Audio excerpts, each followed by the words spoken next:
Hola, minasan! Welcome back for another round of Undead Unluck! We're back with some more! Yes, a lot has happened. With, not much really. Well, there was some things that happened. Post-truth, we had a nice little combat. Andy, in all his naked glory, got gloried in the bum with a big gigantic spire. Find out that Stonehenge was destroyed. Tatiana had to make a decision on whose side she was going to choose, because Billy betrayed everybody and took his French croissant with Under, who's also skittish and skeptical of Billy, which is very interesting. You know, they're like, interesting. I don't know. I don't trust him. Meanwhile, the other side is like all angry. And so now it's like a big race against time because despite the fact that they got Apocalypse away from Billy, they don't have the round table, which I guess is a complete set or something. Or perhaps, I don't know. We're going to have to see. But here's the next set of chapters of Undead Unluck. There we go. I was about to start. Alright, everybody, let's get reading. Undead Unluck by Yoshifumi Tosca, chapter number 036. I wasn't alone. Everyone sat in the ruins of Stonehenge with the gaping hole leading to their headquarters below. Everyone sat and heard all of Tues' explanation of what was going on in the world. And everyone was dumbfounded by what she had concluded in saying. Tatiana said, "Loop." And Top continued, "What do you mean, Loop?" And Chikara interjected, "Well, I assume the world's repeating the same events over and over again. Oh my gosh, we're being Groundhog Day. Why did we disrespect Harold Ramis? Oh my gosh, why did we disrespect Harold Ramis' ghost?"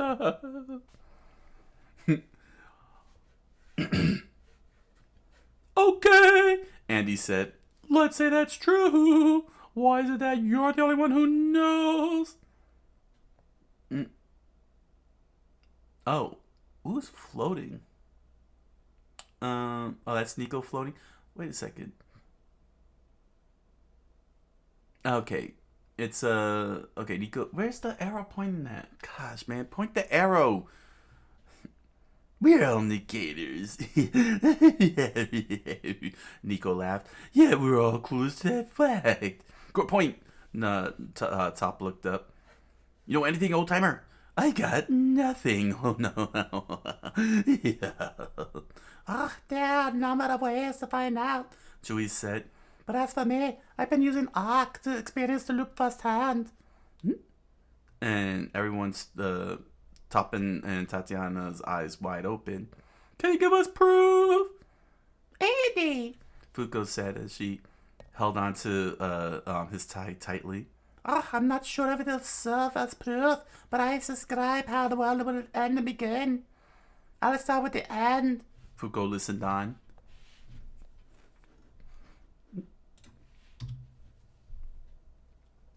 "This planet or life will be physically destroyed by God's hand, blown to little bits. Not even fleeing to space will save you. It's just too fast, and we don't even know space travel yet." Are you saying everyone is going to die?" Fuko says sweat began to pour down her cheeks. And it. And Chikara gargled into shock. Then a new planet would be formed by God. Meanwhile, fragments of the old Earth would remain around the new Earth. Oh, I see. Those are the meteorites. Those are the meteorites Unluck summons. You mean those are fragments from the old Earth? She remembered. She reflected on all the meteors that were sent down in her direction when she gets kissed by Andy. "You were summoning them before Galaxy was added, correct?" Examine one of your meteorites and you could tell. Oh, I always thought they formed when the moon and earth separated from one another. Oh, I'm sorry, but that is all I have to offer as proof of the word looping. As for proof of my own loop, Andy, you have a mole right here. She pointed at the temple. At the back of your ear, right, don't you? What? What? They were in shock at what she pointed out.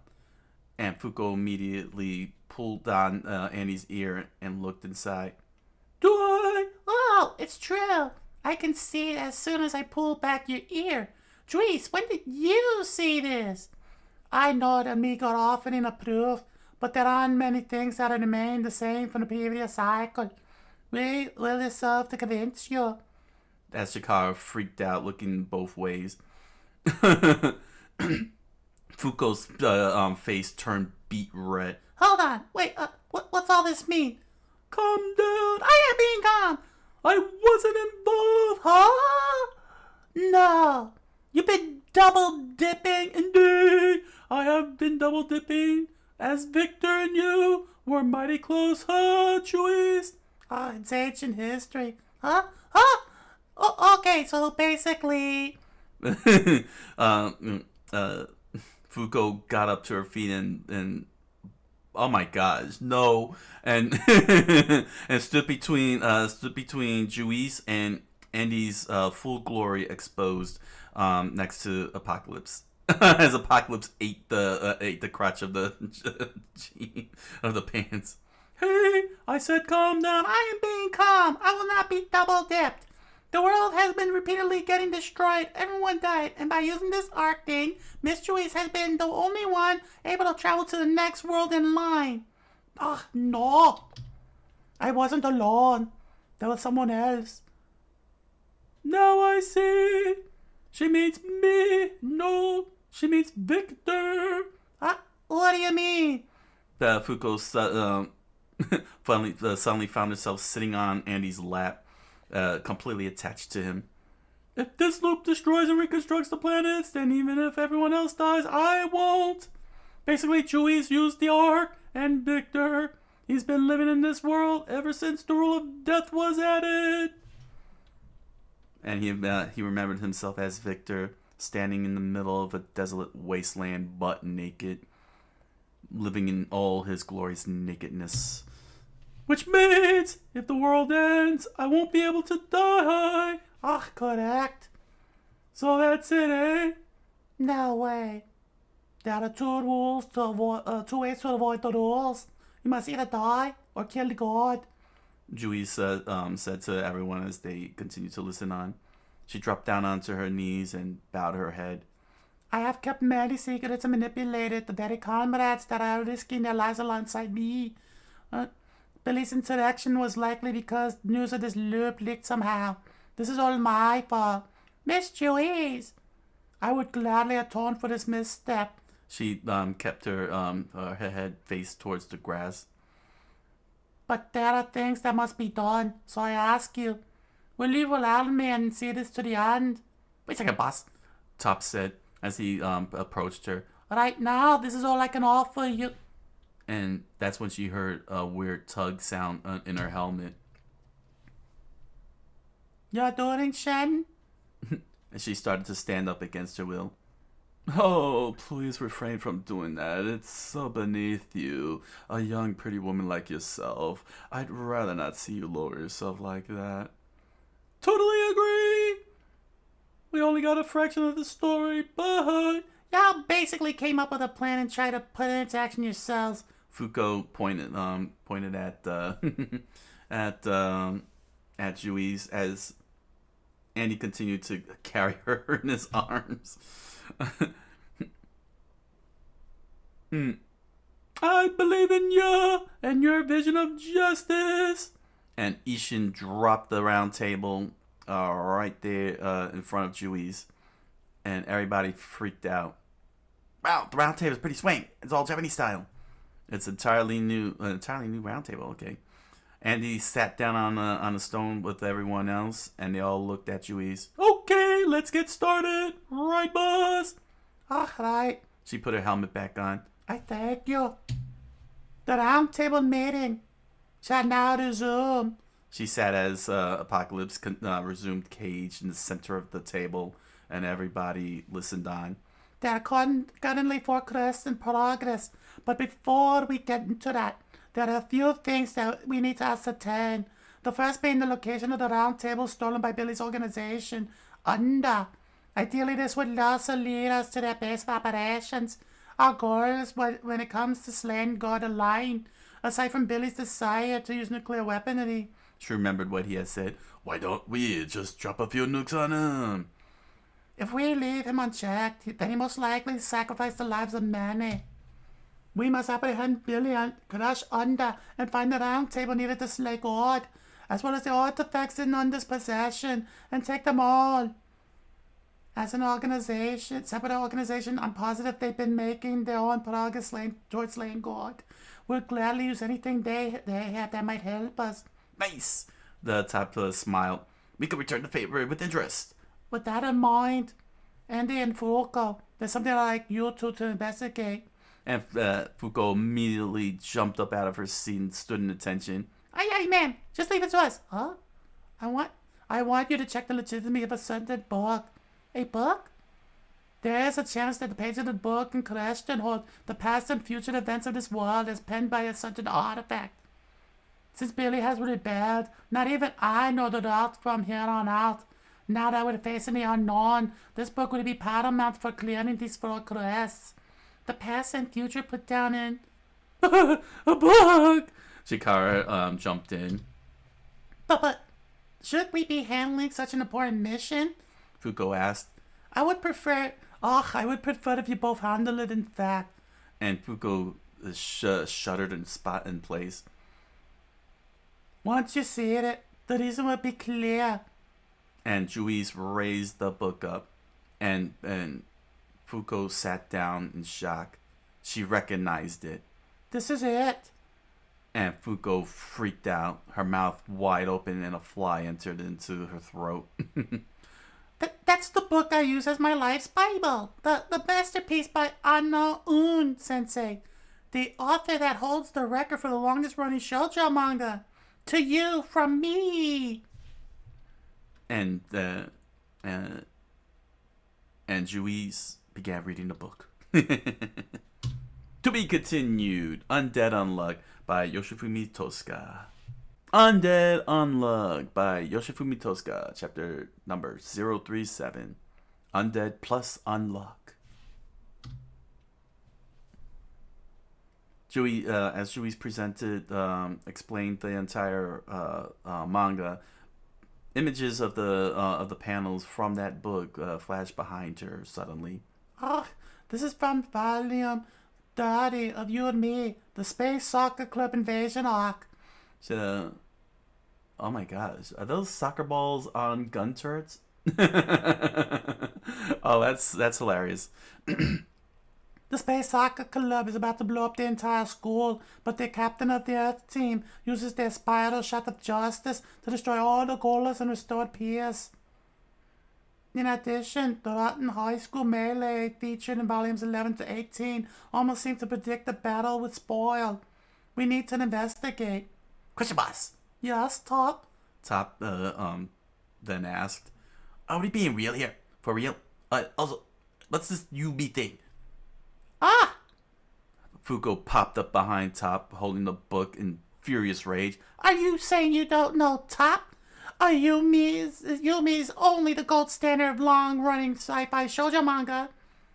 To which Tatiana sandwiched Top in and pinned and slapped a whole pile of Yumi manga before him.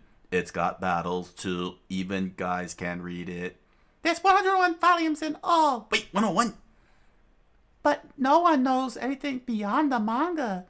Fuko pondered. Ah, that is correct. There's no info about the author at all. True. There are 2 things I want you to look into. I want the status of the raw manuscript and intel on the author unknown. I'll leave the ratings up to you. You're right. Checking the actual goods is necessary here, Andy said, crossing his arms. But I doubt they'll show it to us just like that, which means All we gotta do is whip up a killer manga and bring him to him right. What? Fuko freaked out as Top began reading the manga with Tatiana's guidance. Inside the headquarters, Fuko's sitting in the room before a manga drawing pan desk with A2 manga paper with pen and other supplies. Nico and Miko stood at the entrance, speaking to each other. Oh no, that's Miko with Andy speaking to each other. Pappy said you can use this room. Thanks. While I'm putting you out, you mind preparing the stuff on this list?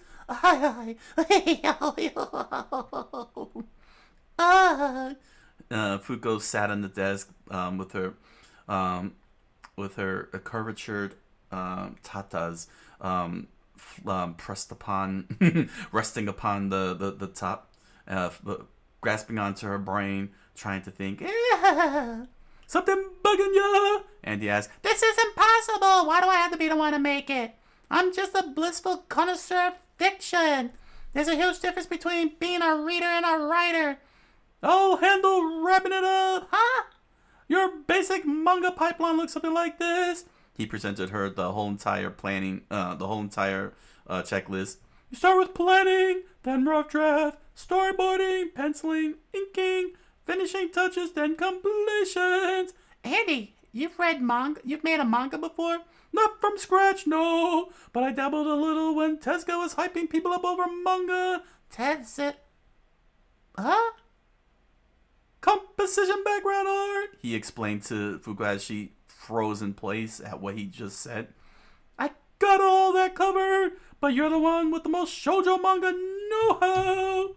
So all you gotta do is dream up a boyfriend that make your heart drop to death and situation to go with him. She began blushing at the idea that she's gonna write a romance. Can you manage that, Fuko? And she stared at him quietly and replied, Yes. Well, you're sure taking this in stride. I was expecting you to get far more embarrassed than that. I can't afford to do that. I don't want my shyness to cause any hang-ups. And besides... And he looked back at Fuko. If You, Me really is a book of prophecies, then its pages just might hold the key to stopping Mr. Billy and his group. Doing it for Tatiana, huh? Of course, that's one reason, but... She said as she began drawing on her first manga panel.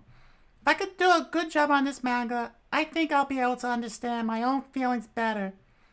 And if I can do that, then... I'll be able to summon even stronger strokes of unluck. She showed her determination as Annie pondered as he remembered what Yui said about him not being able to die. And she confirmed it. Right, he said. That should be quite the treat. Moments later, Fuko is tapping her fingers against each other, very nervous, with her head down, hoping, praying. Well? You're actually better off just giving it, to be honest. Sick! Wicked sick, in fact. You are awesome! Alright, I'll be composing the storyboard now. I'll have it done in an hour. Projection staff, get ready! Staff? And and there they were, Mui and Miko, smiling and ready to go. Excuse me, excuse us, you Ray. It's Miko. It's Mio and Miko. Pardon me. Anything I could do to help? Shen tip-tapped his way in. Go pump the iron somewhere out of the way. Your power is too dangerous. Shidalde. Which translates to okay.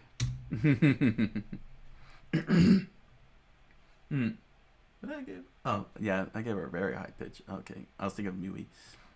But a manga takes a lot of time to make, doesn't it? I got it covered! Miko, get the gear I asked for! Aye, sir. And Miko immediately slapped a backpack on Fuko's on Fuko's back, shocking her. And suddenly, arms popped out with all sorts of drawing equipment and fingers, claw gripping fingers. Wow, the robot arms are moving on their own.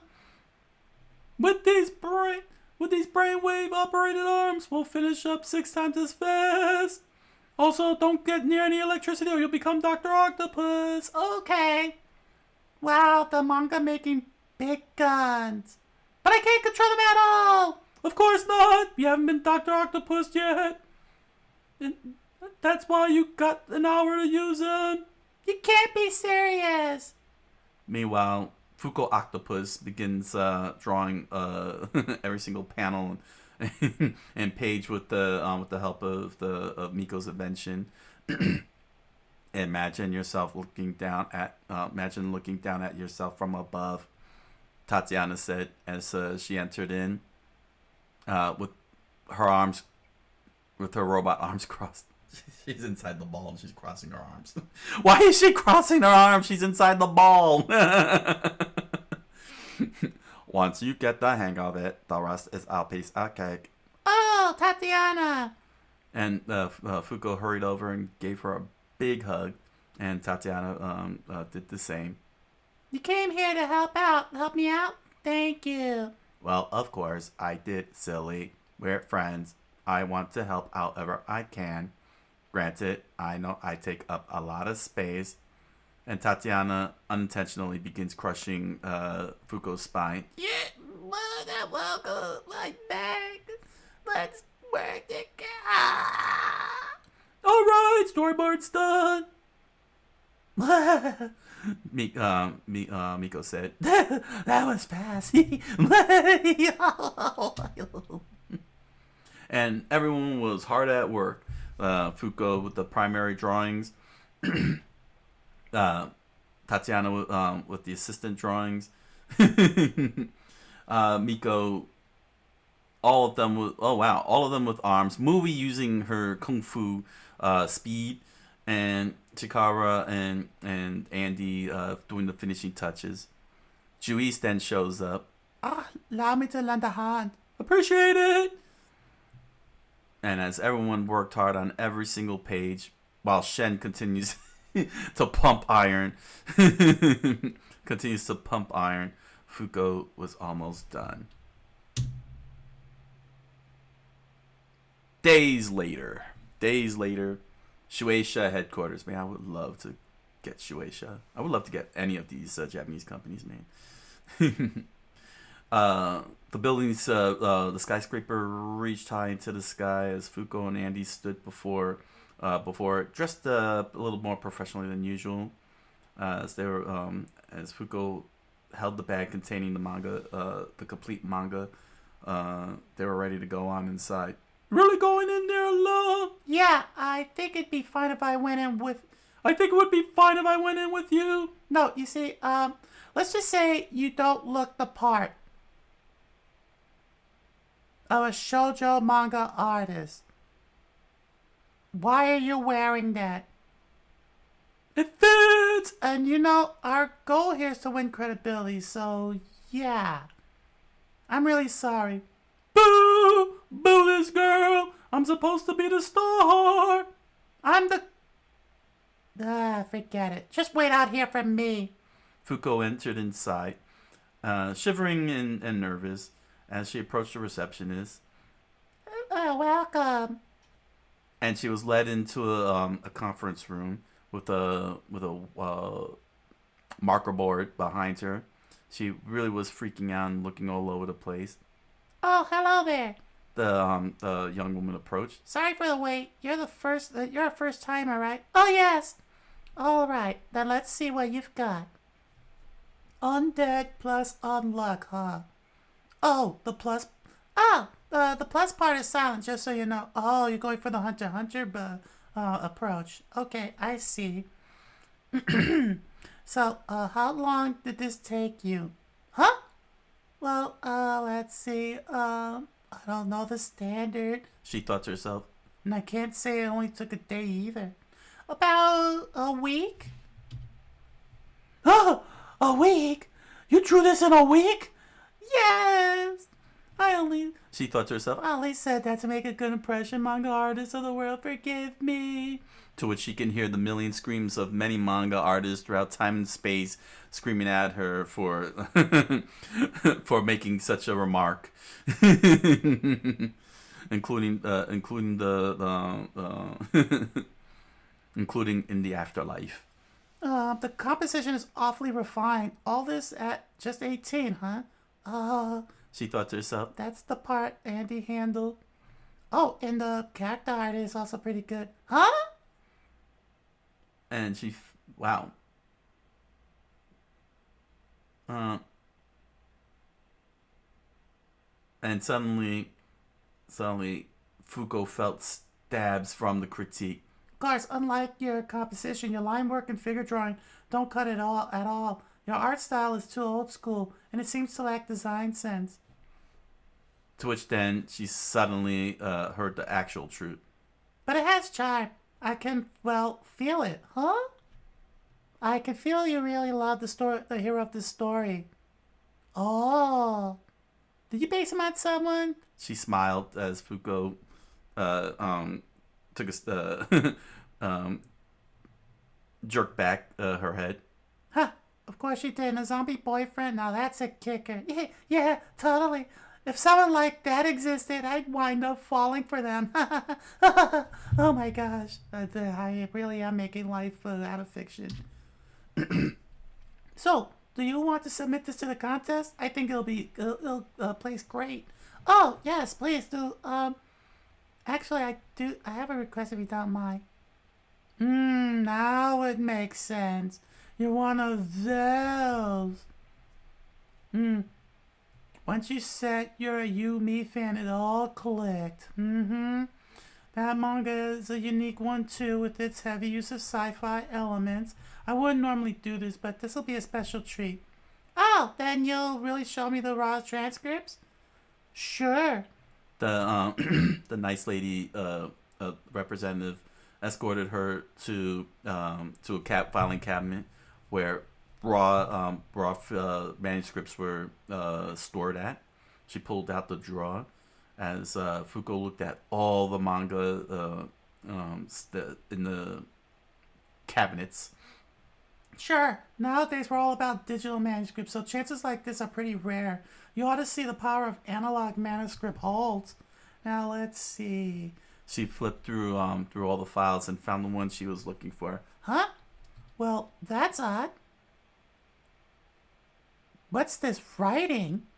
She noticed the manuscript was a little different. It was in Japanese. Ah! Foucault immediately leaned into her side. Andy, it's in Japanese.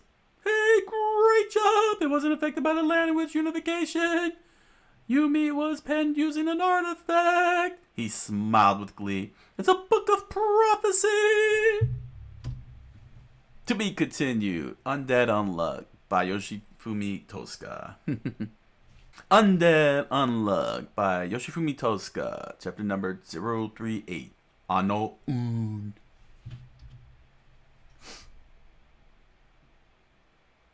The nice lady pulled the raw manuscripts out of the file and realized and noticed that it was in a completely different writing text. All languages were supposed to be unified into English, Foucault said. But the manuscript is still in Japanese. She leaned into her Taicom and continued. Andy, does this mean? Yeah! It's just like Jui said. Anything written with that artifact? He took his glasses and hat off. Will remain completely unaffected by the rules. That seals it. He smiled as Juiz heard over the communicator. Ah, well done. You and Me is indeed a book of prophecies. We can use this knowledge as a base for our next course of action. She walked through the hallway and back at base. Foucault looked at at the rep as she started going through her smartphone. When you said it was a book of prophecies, but wait a second. I went back and reread You, Me again, but there was nothing in it that suggested Mr. Billy's betrayal or our current set of quests. Instead, there were these awkward gaps. The closer I got to the climax, the more apparent the plot holes became. Even back when I was reading each chapter as it came out, I'd often wonder if I somehow skipped a part. She remembered herself reading through the books. In other words, Let me see. Oh, okay. Juice then replies, in other words, you believe the author intentionally left parts out. That's my guess. she said as Andy listened on through the comm. You two are serious, eh? I assume you and me had some rejected storylines, right? She said to the to the rep. How did you know that? She looked back at Fuko and shock. Well, you see, I know Sensei has always excelled at story structure. She smiled, looking for an excuse. So the awkward progression of the later parts of the story stood out. I mean, don't get me wrong, it stayed great till the end, but... Oh, that's right! The rep quickly grabbed Fuko by the shoulder and shook her. So you can tell, we shelved 3 arcs. Wait, 3? The Kohei's betrayal arc, the 4 Kings of the 4 Seasons arc, and the Ando's past arc. Each of them heard what she said, what the arcs' name are. Both of you! Get in contact with Ano-un immediately. They intentionally left out details about the future. I want those details and the reason for withholding them. Chewie screamed out her orders.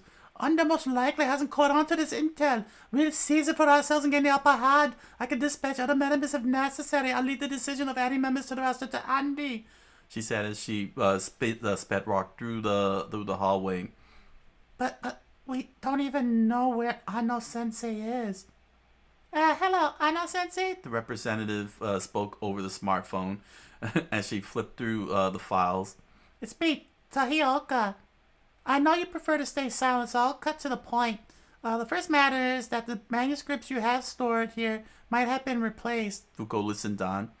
The other is that we need you to judge this month's contest. For the first matter, I'll give you a report after we've done some more investigating. And as for the second, are you available to judge? And immediately Fuko snatched the phone right off Tahioka's hand. Oh my gosh, that was just so quick. And Fuko spoke in the phone. Hello? Tahioka looked up. What the? Hey, my phone. Oh! And suddenly a gun was aimed right at her. A real gun? Ano-sensei, it's a pleasure. Fuko said over the phone. My name is Fuuko Izumi. Would you mind reading my manga? I would appreciate very much if you did. If it's too far for your convenience, I don't mind coming to you. Tahioka screamed out. This is the craziest manga submission ever. I mean, you're wasting your breath. Ano-sensei doesn't speak to others. I've never even seen them before. Please don't shoot me. No! And they always mail in manuscripts. And suddenly...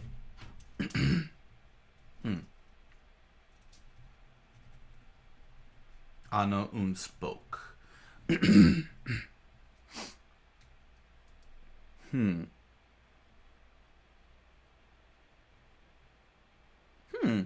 What would be a good voice?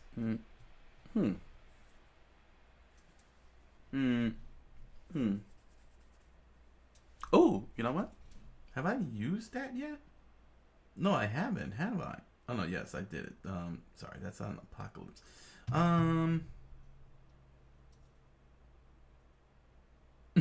What do I give her a French voice? Ho ho ho! Is it any good? Let's see if we can pull that up.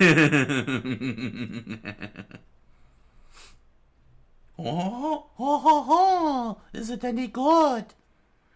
If it's an interesting read, If it's an interesting read, then I'll meet you in 5 hours. Come to the bench at Stanley Park in Canada. She said, as she stood surrounded by a whole bunch of drawings lying across the floor and strings attached on cardboard on cardboard. What do they call those chalkboards? Caulkboards? What would they call that? Boards. She has them all on the boards like a conspiracy theorist. The both of you. The both of you. She said. And Tahioka frozen place. Huh? That's the first time I've ever heard their voice. Memories of Fuko Izumi inside of Shueisha headquarters. X hours, X minutes. Square hours, square minutes. Erased.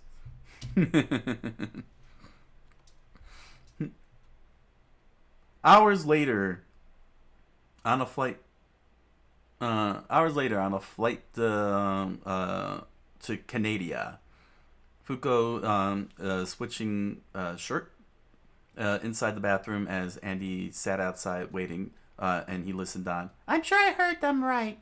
They said the both of us. I see. I mean, they mean the two of us. In other words, they know about us. Not only that, but they've also got the lowdown on us being able to get to Canada in 5 hours via Union Tech 2. They ain't normal anyway I slice it, he said as he continued eating his steak. Whoa! Fuko.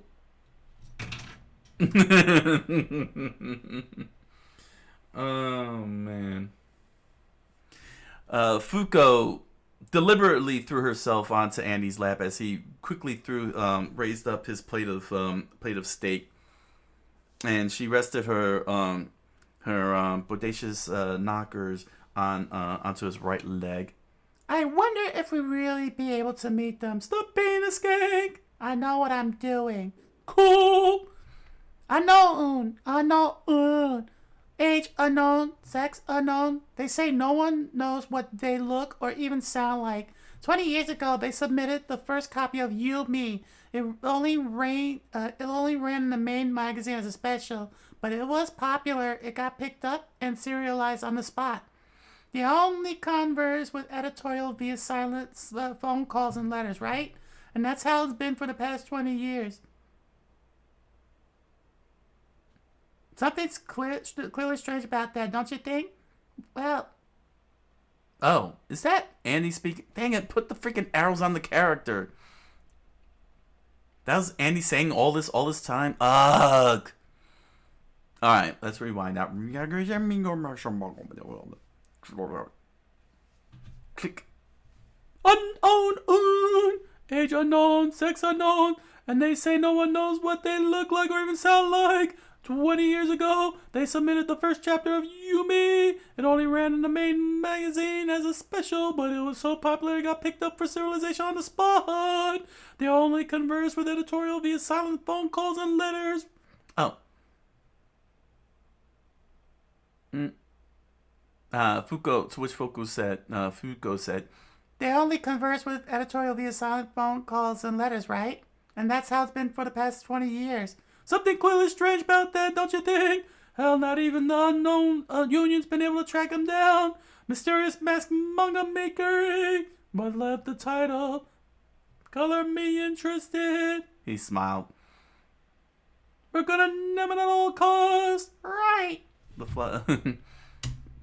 Hours later, they arrived in Canada. 5 hours later, at Vancouver, Canada. Stanley Park, Vancouver, Canada. They could just say Vancouver, you know. Andy presented Fuko with a box of food. Not here yet, huh? What's up? She looked at it, and it was a bunch of French fries with gravy on it. What is that? It looks so good. A good old Canadian delicacy called poutine. Help yourself. Then put out for me. No. Oh, She took a bite out of it and her eyes sparkled. It's so good. Now then, should be any minute now. And suddenly, a mysterious person walked right behind them. It was unknown, making sure she was very silent. You know the plan. If they get hostile with us, it's go time. And by hostile, I mean pulling out weapons. Or getting too close to comfort. So if they do, shoot them? Fuko continued eating the poutine as Andy crossed his legs and wrapped his arm around unknown. Yeah, go for the leg first. I don't want to have it come to that, but if we're dealing with the negator or artifact wielder, if we're one step behind, we're dead. Doesn't seem that they it doesn't help that they seem to know about the two of us either. Ho ho ho! Undead Unluck, huh? Oh, magnifique. Yeah. Oh ho, mon ami, it's got my interest. Fuko and Andy continue eating without even realizing unknown is right in between them, and they stop. And they immediately jumped away from unknown as she sat on the bench, continuing to read the manga. But the setup needs work. This won't get past the series approval meeting, you know. No ho ho ho. Unknown, I presume. They got that close without me noticing them. Huh? With weapons branded out, they all aimed right at her. Yep, oh ho ho. That's just my name, no. Would you like some baguettes? Maybe some croquettes? No? Well then, I know what you two want to know. Oh, the reasons behind Billy's betrayal. How to defeat the four Umas. Oh, magnifique. And his mysterious past and lastly, how to defeat God. Sounds about right. Oh, prepare yourself. I know it all, but it's no fun just telling you, she said as mysterious skeleton spiders crawled out of the forest and approaching the bench. Immediately, Andy grabbed his sword, ready to unsheath out of his arm. Are those some kind of spider umas? Watch out! Oh, Autumn spun those things. They're juniors. Not too bad. Makes sense since this is already a part of the territory. Now then, let the Autumn mark begin. She immediately pulled something out of her jacket, and it was a pen. And she started squiggling all over the place, creating things out of thin air, with a big smile on her face, and immediately sliced the Uma spiders with a giant guillotine. The two of you are about to do battle with Autumn, and in turn learn about yourselves. Once you both come to know each other better, that you'll get several times stronger. Those are all the hints you get, mon amis. Grab the rewards by your hands. I'm sure the two of you can do it. She gripped her hand into a nice tight fist and let out a light smirk. Show me the ultimate ending. Mon amis, a finale I'll never see coming. Ho! Gah! Suddenly, a whole rain of blood completely covered her on the bench as Andy and Fuko just stared on, dry as a bone. I knew that would happen. It's fine, don't you worry. Look, your manuscript is safe and sound. So anyway, ho! Before you go off to fight Autumn, let's chat about what you got here. You see, there's so much stuff I want to praise, and a bunch of not so great stuff I can't wait to point out. It's magnifique!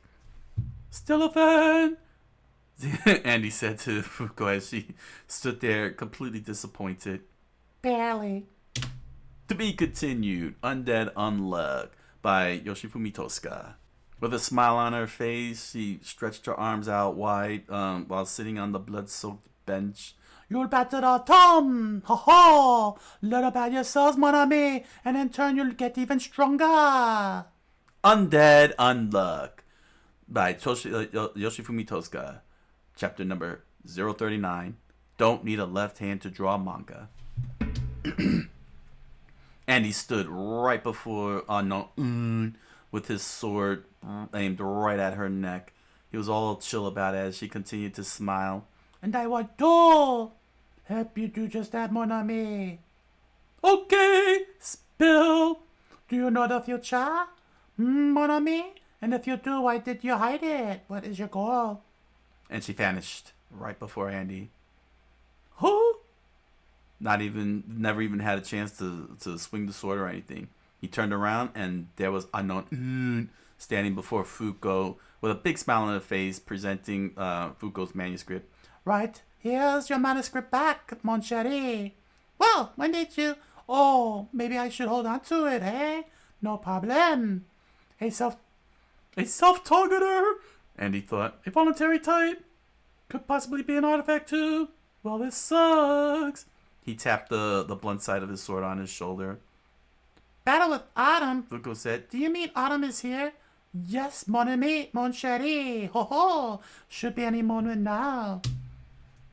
A loud scream came out from the forest of Vancouver, Canada, and Fuko freaked out as Andy sheathed his sword back into his arm.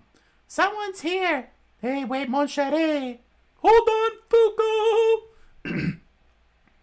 And Unknown screamed out. Neither of you stand a chance at the moment. Unless you could use the full extent of all your powers, Autumn will... This isn't about winning or losing. Fuko looked back as she continued running towards a tree and not paying attention.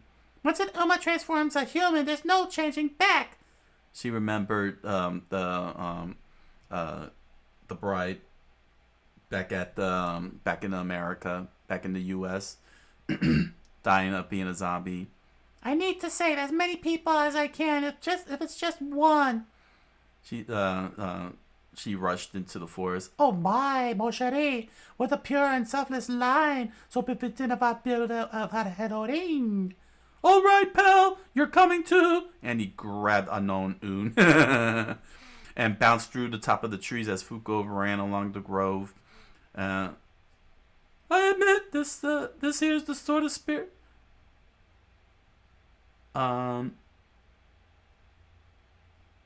Okay. I admit. Freaking put the dang arrows, man. Put the arrows. Point them. I admit. This here's the sort of spirit you need right now to make progress. But you see, unless you stop and train on occasion, mon ami. She said as they arrived at a lake. And saw a gigantic bug-like creature floating above the water. You come up against some walls, and you won't be able to overcome. What is that? Yep, that's the Uma, mon chéri. Autumn, a Uma that feeds on human life. Then, that person screamed a moment ago was, oh, here they come. Please help me. A human was attached to the Uma spider, screaming in pain with the book flapped onto, attached to his face. The pain continues on, agonizing on him.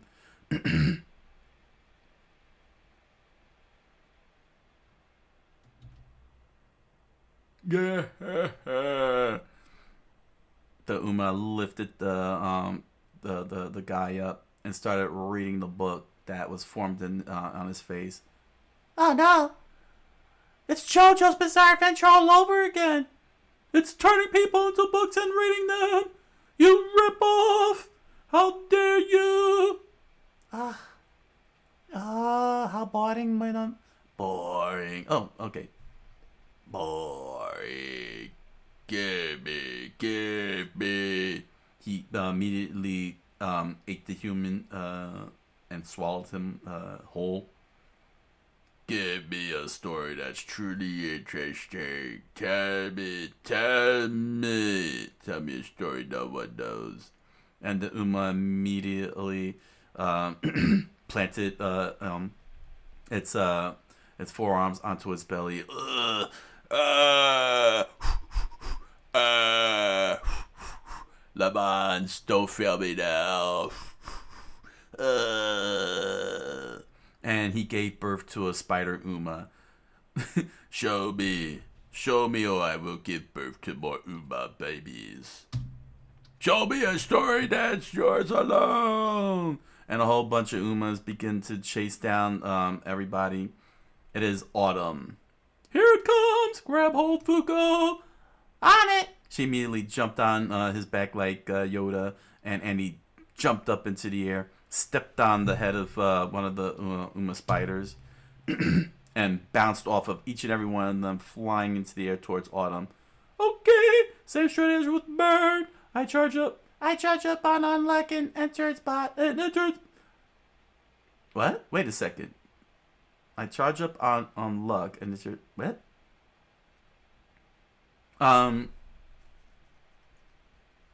Okay. Now it makes sense.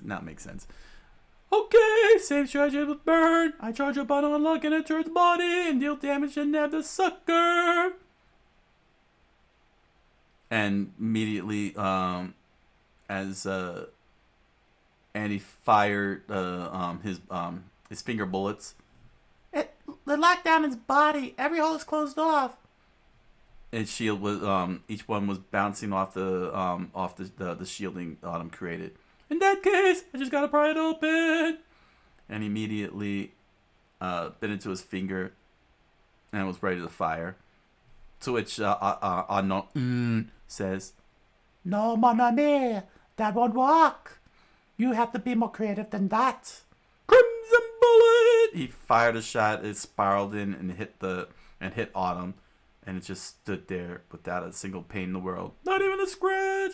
Andy! Fuko noticed something coming right at them. Andy was able to raise his leg up, and it got struck by one of Autumn's tendrils. They looked at the leg as books formed out. Your leg is turning into books. It really is a JoJo moment. No problem. I just cut it off before the stand happens. Oh, mon ami, I just told you that's not going to work. Ho, ho, ho. You both are too caught up in the ruse. Assume things work a certain way too much, but mon chéri, you'll end up establishing more rules on your own.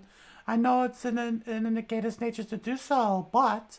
She immediately created a scythe out of thin air with her ability and sliced her left arm off. She as it fell down to the floor, she immediately created one out of thin air of Andy's arm. She attached it to her severed shoulder and fused into it. If you ask me, mon chéri, there's no point in a negator being bound by the rules. She aimed Andy's crimson bullet right at the Uma and started charging it up. To grow, all you need is a healthy dose of thought and a flash of inspiration. Ho ho! Volcano bullet!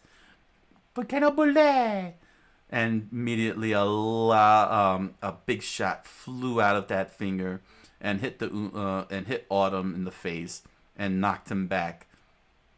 Then she drew some World War II airplanes out of thin air as Annie's arm vanished from her shoulder.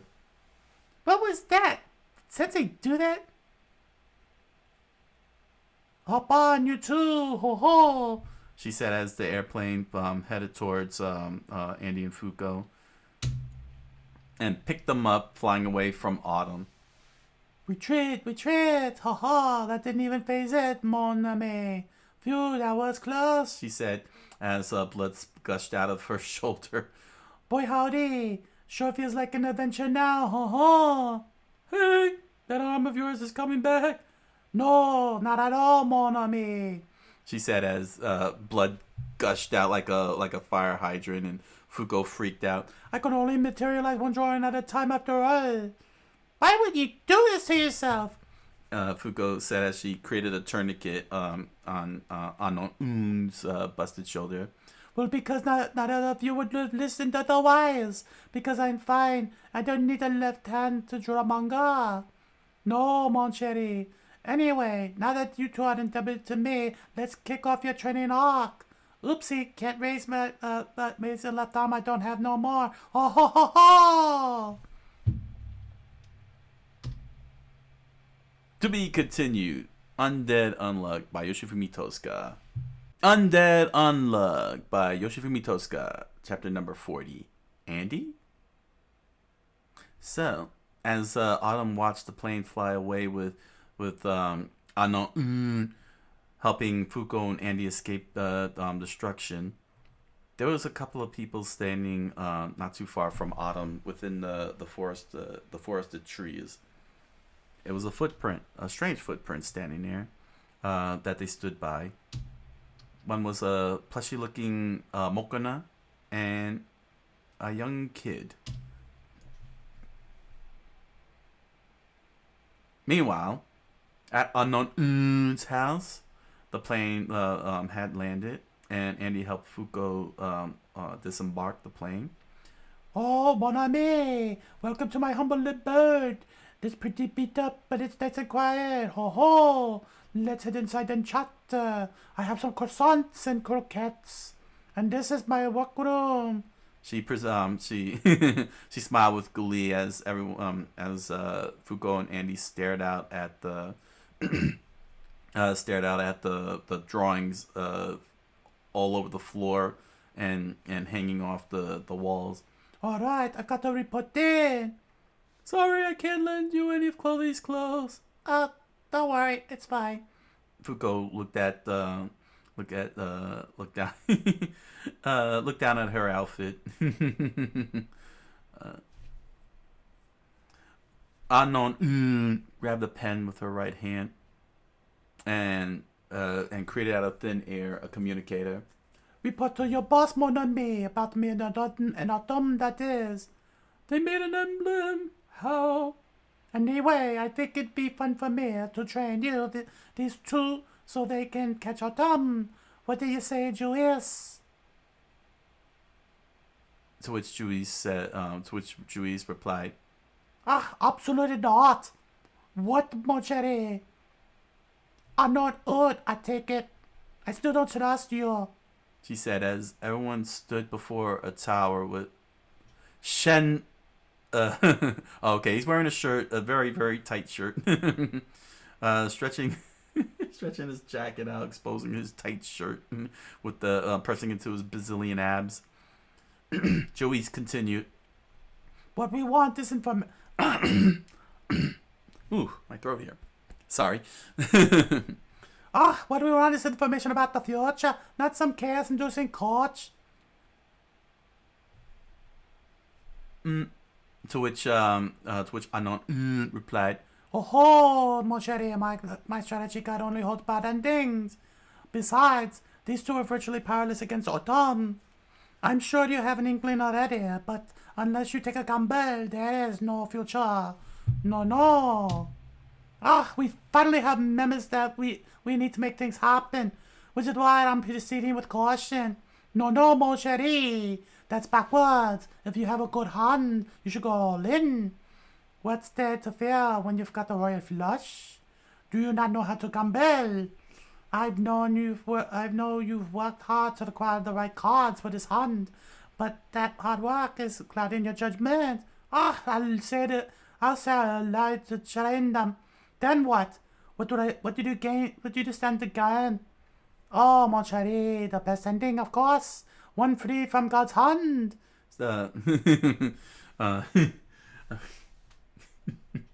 Oh my gosh, how am I doing this? Anon sat down on the couch and relaxed a bit. You spent the yarns pulling together this all-star cast of characters, mon chéri. I'd hate for you to waste a good cast this good on a trite ending. And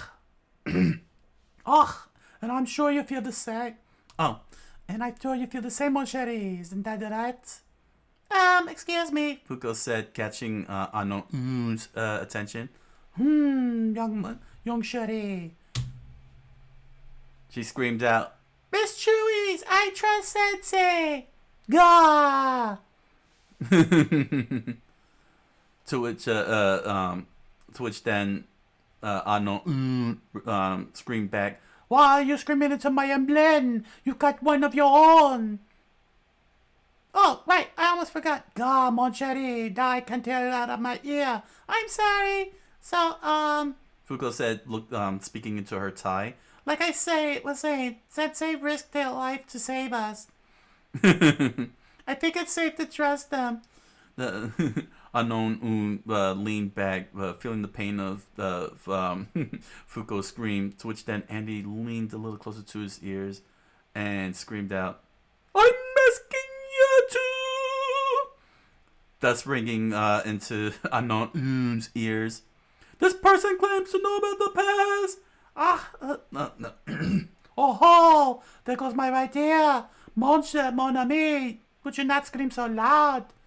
The power gap between me and Victor has always bugged me. I think the key to closing that gap is buried in the unknown parts of my past. I don't have a clue as to what their training entails. Fuko loosened on. But if it gets me closer to the key, I want to try it. All right. Jui said. Then promise me 2 things. That you'll come back safe and catch Autumn. Oh. And with a smile in her face, Unknown replied, Okay, mon chéri. Bye for now. Ho ho. That's it. The deal is sealed. Mi amor. And suddenly, she drew out a giant claw fingernail from Autumn, and they looked, and they were in frozen shock. Is that Autumn's claw? Fuko said.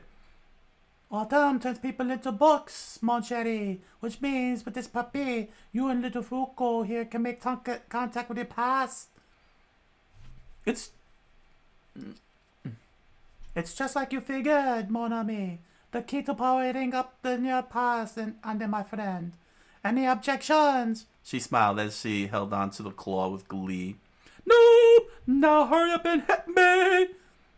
And she did, slicing him right across his chest to the screams, to the sound of Chloe screamed, ah! And suddenly, Books popped out of his chest with a big smile on his face. Andy, he's turning into books.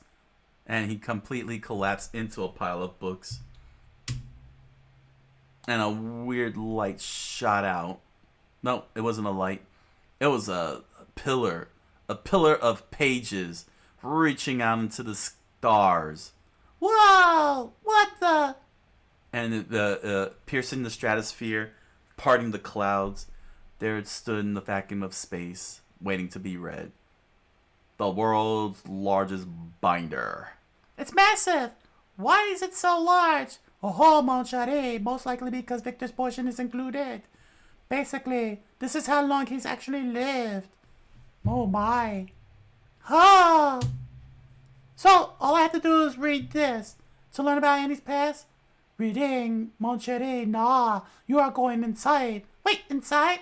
Yes, mon chéri, have you ever tried this before? No, not really. I mean, you can't read something this big, right? It's too heavy to even open. Plus the binders don't work. They meet, a weird light connected the two of them together as Unknown pressed onto the book. But you said I have to go inside. What do you mean by that? And suddenly her body collapsed, leaving behind only her soul. That sounds something like that sounds like something out of a fairy tale. How do you expect to pull that? Oh. I'm dead! No, mon chéri, you are not dead, for I am not Shang Tsung, and delivering you a vitality. Huh? Oh, is that me on the floor? Nothing to panic over, mon chéri. This is the artifact Soul Calibur. Oh, so it's not Mortal Kombat.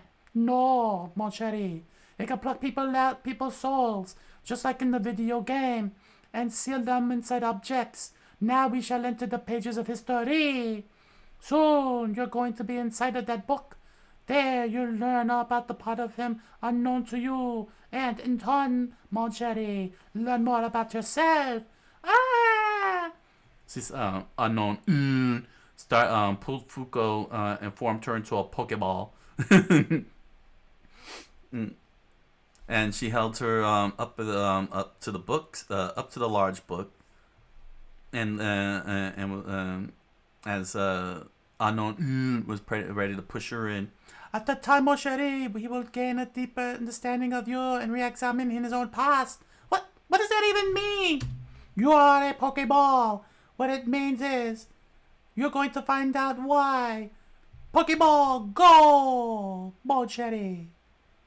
Why and he was born, that is. I am inconsistent.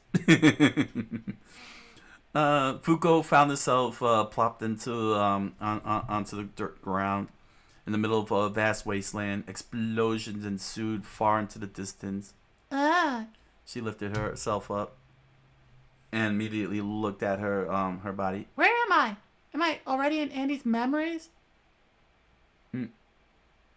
Freeze! A guy on a horse said from the distance. One of the kids got that. One of the kids that got away. Get him! Get back here! He pointed the gun at Fuko. My name is Izumi Fuko. Fuko Izumi. I'm Japanese. What's that? You want to die? Speak English, woman. Huh? I can't use Mr. Nico's necktie here? And then he immediately speaks in English. I am normal 18. No dangerous. No. Me no speak Espanol. Don't touch me, okay?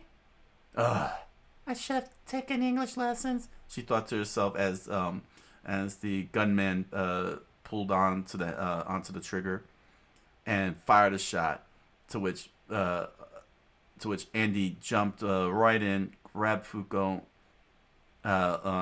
taking the bullet, and he turned back and shot at the gunman, knocking him off his horse. He twirled the gun with his right hand as Fuko watched on and holstered the gun. Thurs, Josh, Red. Oh, wait a second. This is a different Andy. Sanders, Josh, Red. You telling me you didn't save all the kids? Southern accent. No, I'm sure. The kids don't know who she is. What? Andy? What's that? He looked down at Fuko in shock as she called out his name. To be continued. Undead Unluck by Yoshifumi Tosca. That was a well-paced set of chapters. We got introduced to Unknown and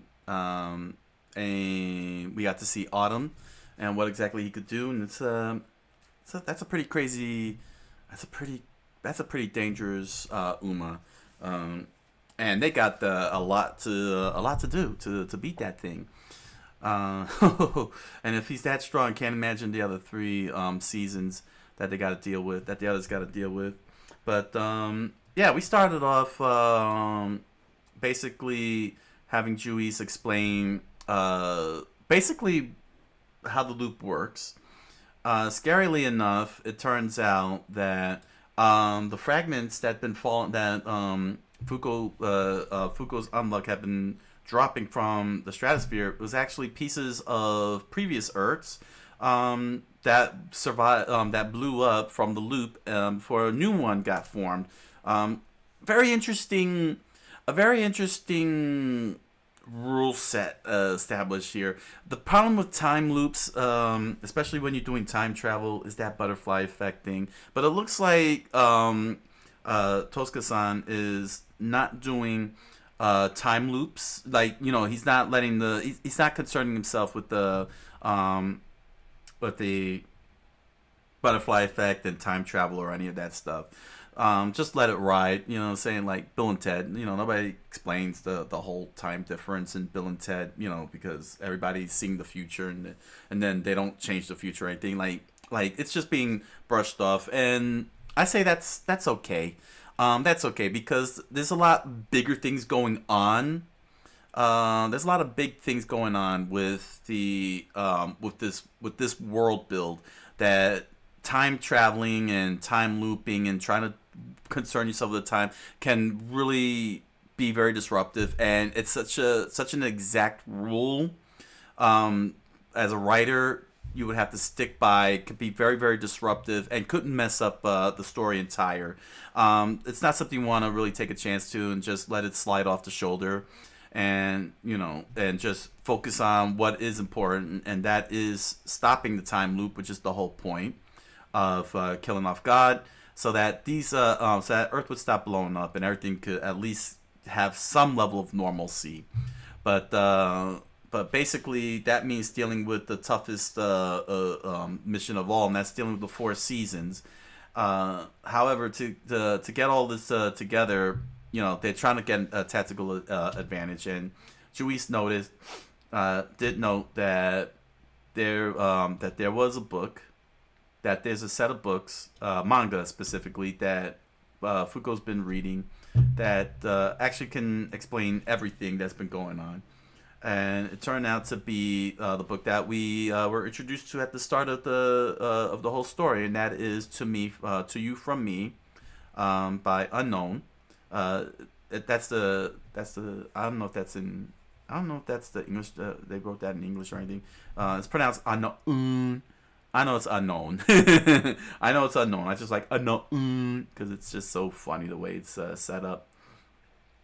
But for all the years that Fuko had been reading that, she's been actually reading basically a prophecy book, as it turns out. Here we go. But in order to find unknown, they had to write manga. We had a nice little fun moment here with Top, of course. With Tatiana and Fuko, big fans of From Me to You, making him read that and assuring him that there is action. It's got battles too, so even guys can read it. I mean, what a way to put that. What a way to put that. So they all teamed up. They all rallied together and started making a manga, so that way they can go and track down Unknown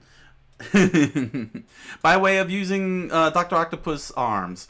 Everybody's got one. It's so hilarious. Everyone's got one. They just start drawing, and it just took them a day. Apparently, it took him one day because Andy's experience, since he's caught in the loop, as it turned out, he survives the loop since he never dies, which is very fascinating. I gotta say, this is a very chaotic drawing right there. All these arms here, even Tatiana on the top left, so chaotic. It's hilarious. Why is her arms crossed? I don't get that. Tatiana is physically inside the ball. There's no reason for her to cross her arms. Her robot arms. That's so hilarious. But, pretty much, hilariously enough, it's Shueisha. It's Shueisha, and they were able to find it because of the fact that one of the penalties was that the world now speaks English and the book is still in Japanese, which basically identified that Unknown is the one that they're looking for, which is actually pretty good from a writing standpoint. That old plot points, plot points was able to curve its way back into the later chapters, and this one here, the penalty of speaking English all around the world, and all the text and everything got changed except for this one, was a good job. That's a pretty good job, and it starts making a lot of sense in terms of how everything gets linked together from what has happened previously to what's happening now, which is pretty good. I do have a serious question to ask because I don't remember. I don't think this happened in. No, this didn't happen in the anime, if I remember correctly. and that is Fuko pulling out a gun. I mean, seriously, she pulled out a gun.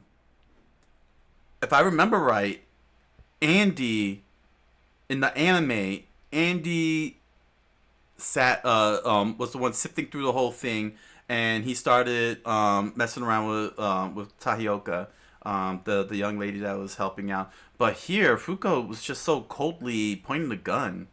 They changed it in the anime because it's a gun. The Japan has very strict gun laws. That kind of thing. But this actually did surprise me a bit because I didn't expect Fuko to just whip the gun out like that. I mean, don't get me wrong, it's a little hardcore, badass because this shows Fuko, Fuko. Fuko's characterization, she didn't fall into that trope of that sometimes you get those that innocent shonen, innocent shoujo, the innocent main character, like something that main character would never do, say the purity, the innocence, the perfect hero kind of thing. Although I wouldn't say perfect hero, but you know what I mean. Like she's anti-heroic here. This is anti-hero, and the fact that she became an anti-hero more so than a hero is very interesting. That's a very interesting way to go about it, to show that she is an anti-hero. She's willing to pull out a gun, even though she won't kill. She will threaten, basically. She will threaten. So I find that very interesting that they went in this Tosca-san went in this direction here. It's pretty crazy when you think about it. I don't know. I don't know if that's I don't think it's uncharacteristic at this point now. I mean, Fuko has to grow in some capacity, but I don't know. Maybe you can explain in the comments down below about this. I don't know how I feel about it. I'm like, it's not a big deal, personally, but I don't know if this really contributes to her growth. Is she gonna be anti-heroic, or is she gonna be straight heroic, like Luke Skywalker heroic, or is she gonna be Han Solo anti-heroic? You got to pick a lane. You can't have her switching in both directions. If that's the case, then it would.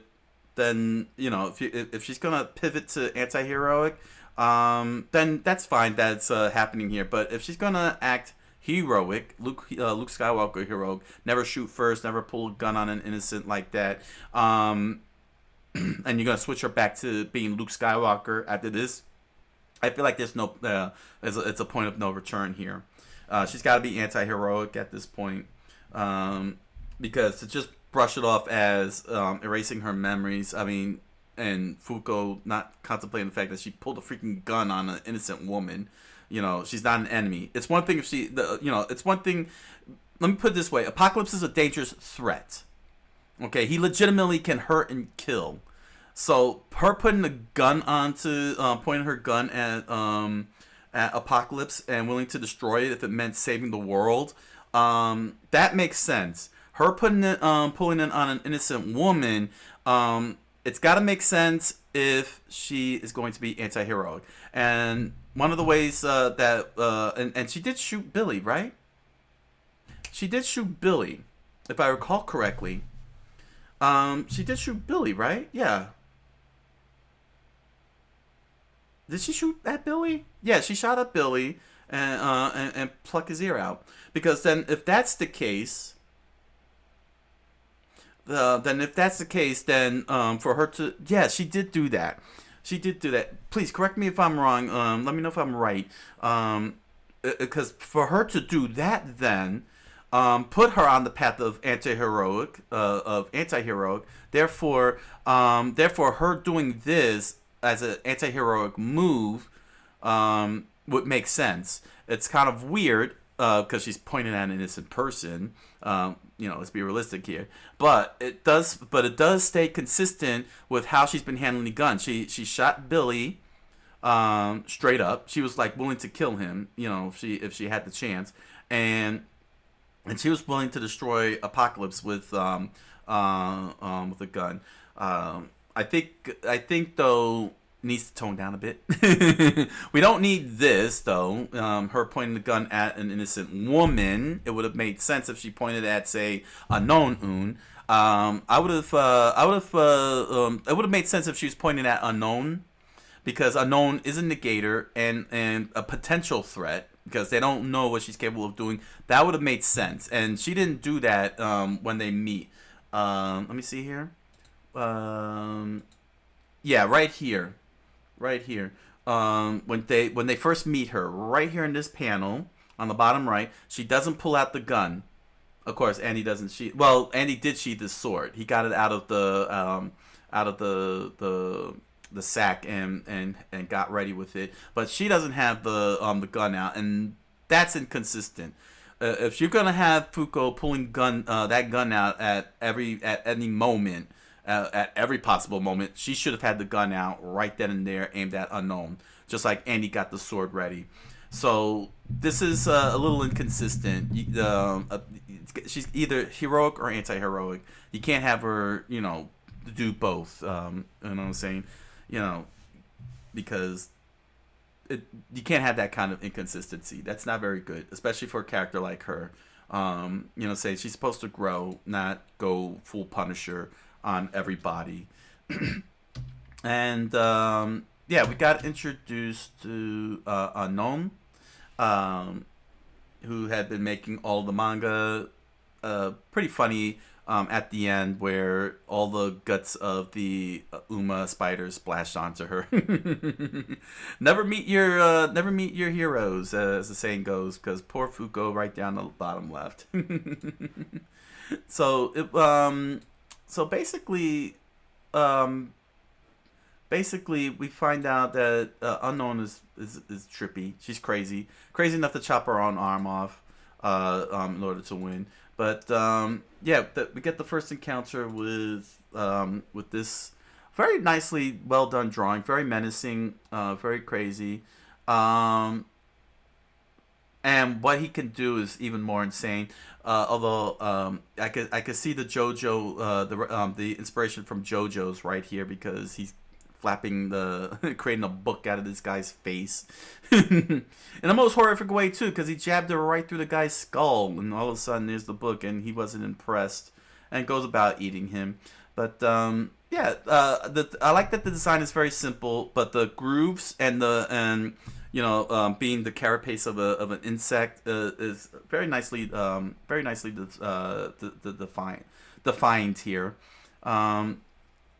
And we get to see just how powerful they are, and these guys are in deep trouble, because if they can't beat these seasons, they're not going to win, and the loop is going to end up happening. But he eats the guy up and gives birth. So he basically eats people and gives birth to spiders. And he's looking for the ultimate book. Why, I don't know. But what I do know is that they tried to fight, they failed, and Unknown is pointing out that is basically pulling Morpheus and telling them, do you think that's air you're breathing, Neo? Use your mind. Go beyond.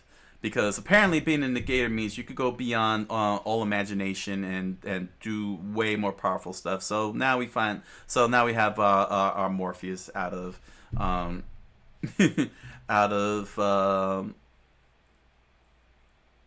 Unknown. Here we go. Yeah, nicely drawn too. I gotta say, good use, good speed, good pacing.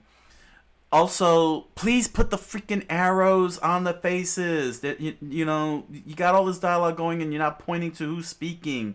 You know what I'm saying? Like, this is a good. No, this got a good arrow pointing there. Where was it? Was it in this one? Let's see. One of these. I came across. Yeah, you see, like this whole bubble here. Is that supposed to be it? That's too tiny of a pointer. A lot of the there was a lot that was throwing me off, and I couldn't tell who was talking. especially in the previous chapters. Very, very, very annoying. But ultimately, we find out. Unknown and Juice have a debate. They, discussing what they want to make the move and everything, which is hilarious because Fuko and Andy are screaming into her ear when they have their own communicators.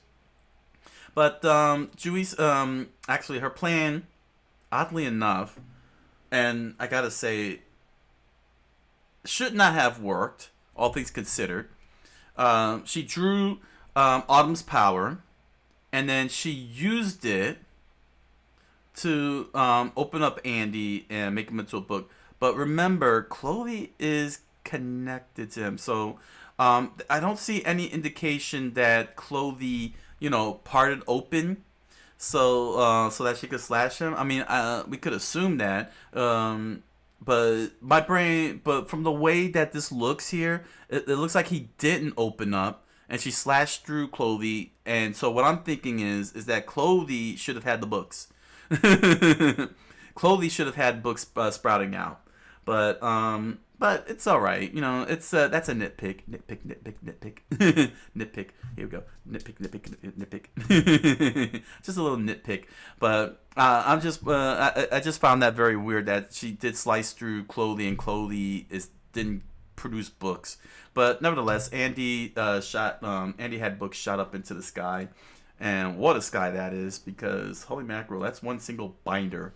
Let me tell you something. This is so imaginative. At the very least, there's a lot of good imagination coming out of this manga. I mean, just look at it. Just shot out into the sky from Vancouver, not Stanley Park. Well, Stanley Park does exist. I know it does exist. I've been there, but you could have just said Vancouver.